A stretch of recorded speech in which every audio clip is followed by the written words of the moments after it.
Hi everyone, welcome back to my channel tikli talks. ఈరోజు వీడియోలో ఇన్స్టెంట్గా సాంబార్ అలానే రసం ప్రీమిక్స్ పౌడర్ని ఇంట్లోనే ఎలా తయారు చేసుకోవాలో నేను మీకు వీడియోలో చూపించబోతున్నాను. ఈ ప్రీమిక్స్ పౌడర్ కనుక ఉంటే సాంబార్ కానీ రసం కానీ చాలా ఈజీగా చేసేసుకోవచ్చు. బ్యాచిలర్స్ కానీ వర్కింగ్ ఉమెన్స్ కానీ చాలా యూజ్ అవుతుంది. నేను చెప్పే కొలతలు ఫాలో అవుతూ ఎగ్జాక్ట్ మెజర్మెంట్ తీసుకోండి. పర్ఫెక్ట్ సాంబార్ ప్రీమిక్స్ అండ్ రసం ప్రీమిక్స్ని ఇంట్లోనే మనం చేసుకోవచ్చు. ఫస్ట్ అయితే రసం ప్రీమిక్స్ని ఎలా తయారు చేసుకోవాలి ఇప్పుడు మనం చూసేద్దాం. స్టవ్ పైన ప్యాన్ పెట్టుకొని దాంట్లోకి కందిపప్పుని యాడ్ చేసుకోవాలి. ఎర్ర కందిపప్పు కాదు, నార్మల్గా మనం తూర్దాల్ అంటాం కదా, అదైనా సరే యాడ్ చేసుకోవచ్చు.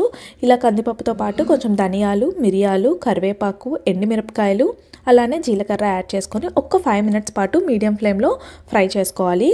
ఇలా కొంచెం బాగా ఫ్రై అయిపోయాక దీంట్లోకి కొంచెం పసుపు, ఉప్పు అలానే చింతపండుని యాడ్ చేసుకొని ఇంకొక 5 to 6 మినిట్స్ బాగా ఫ్రై చేసుకోవాలి. ఇలా మనకు మంచిగా బాగా ఫ్రై అయ్యి కలర్ చేంజ్ అయినప్పుడు స్టవ్ ఆఫ్ చేసేసి చల్లారనిద్దాము. ఇవంతా చల్లారిపోయాక ఒక మిక్సీ జార్లో వేసుకొని ఫ్రైన్గా గ్రైండ్ చేసేసుకొని ఒక ఎయిర్ టైట్ కంటైనర్లో స్టోర్ చేసుకుంటే ఈ రసం ప్రీమిక్స్ అనేది అయితే రెడీ అయిపోయింది. ఇది మనం ఎలా యూస్ చేయొచ్చు అంటే, ఎప్పుడైనా మనం రసం చేయాలనుకున్నప్పుడు ఒక బౌల్లో వాటర్ తీసుకొని దాంట్లోకి ప్రీమిక్స్ పౌడర్ యాడ్ చేసి బాగా మిక్స్ చేసుకోవాలి.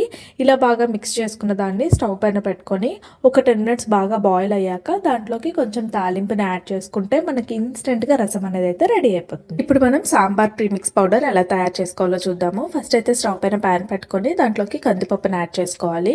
కందిపప్పు కొంచెం ఒక 5 to 6 మినిట్స్ లో ఫ్లేమ్లోనే బాగా రోస్ట్ అవ్వాలన్నమాట. ఇలా మనకు ఒకసారి కందిపప్పు అంతా బాగా రోస్ట్ అయిపోయాక దీంట్లోకి ఎండుమిరపకాయలు, కరివేపాకు, పచ్చిశనగపప్పు, ధనియాలు, జీలకర్ర, కొంచెం చింతపండు అలానే సాల్ట్ యాడ్ చేసేసి బాగా ఫ్రై చేసుకోవాలి. ఇలా అన్నీ యాడ్ చేసుకున్న తర్వాత కంటిన్యూగా మిక్స్ చేసుకుంటూ ఉండాలి. ఎందుకంటే మనం ఆల్రెడీ కందిపప్పుని బాగా ఫ్రై చేసేసాం కాబట్టి ఇలా కంటిన్యూగా మిక్స్ చేసుకుంటే మనకి యాడ్ చేసిన ఇంగ్రీడియంట్స్ అన్నీ బాగా ఫ్రై అయిపోతాయి అన్నమాట. ఇలా అన్నీ ఫ్రై అయిపోయాక స్టవ్ ఆఫ్ చేసేసి చల్లారనిద్దాము.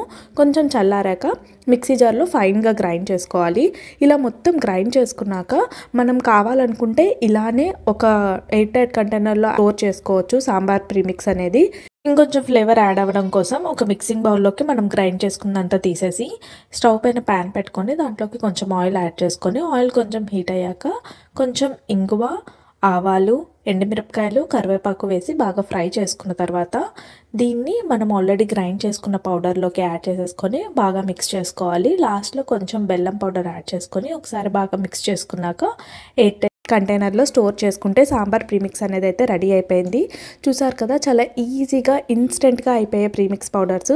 ఇలా చేసుకున్న సాంబార్ ప్రీమిక్స్ని మనం ఎప్పుడైనా ఇన్స్టెంట్గా సాంబార్ చేయాలనిపించినప్పుడు ఇలా ఒక బౌల్లో వాటర్ తీసుకొని దాంట్లోకి ఈ ప్రీమిక్స్ పౌడర్ యాడ్ చేసి బాగా మిక్స్ చేసి పక్కన పెట్టుకోవాలి.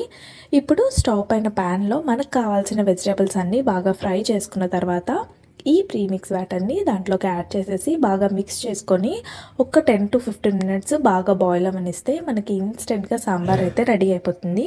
మనం మళ్ళీ సపరేట్గా పప్పుని కుక్ చేయడము అలా ఏం అవసరం లేకుండా ఇలా ఇన్స్టెంట్గా ప్రీమిక్స్ చేసి పెట్టుకుంటే మనకి 10-15 మినిట్స్లో సాంబార్ అయితే చాలా ఈజీగా, చాలా థిక్గా అలానే టేస్టీగా అయితే రెడీ అయిపోతుంది. మీరు కూడా ఒకసారి ట్రై చేసి మీకు ఎలా అనిపించిందో నాకు కింద కామెంట్ బాక్స్లో కామెంట్ చేయండి. అలానే ఈ వీడియో మీకు నచ్చినట్టయితే లైక్ చేయండి, షేర్ చేయండి. ఇంకా ఇంట్రెస్టింగ్ వీడియోస్ కోసం please do subscribe to my channel. Thank you for watching.